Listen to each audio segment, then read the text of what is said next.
Are you ready? Action! Among 20 snowy mountains, the only moving thing was the eye of the black bird. I was of three minds, like a tree, in which there are three blackbirds.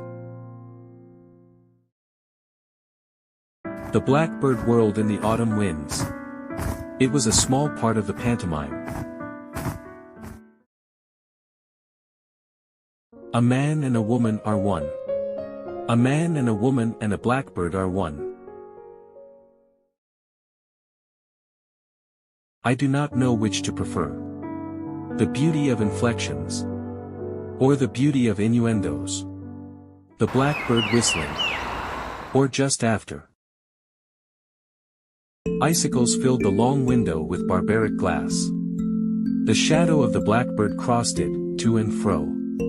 The mood traced in the shadow an indecipherable cause.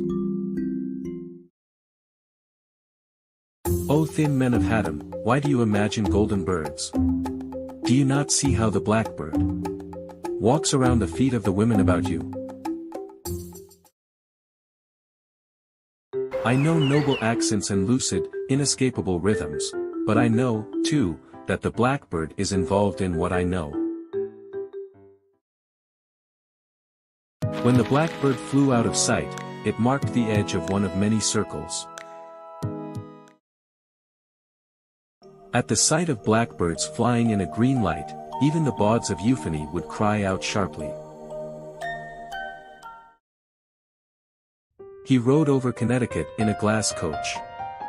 Once, a fear pierced him, in that he mistook the shadow of his equipage for blackbirds. The river is moving. The blackbird must be flying. It was evening all afternoon. It was snowing and it was going to snow. The blackbird sat in the cedar limbs.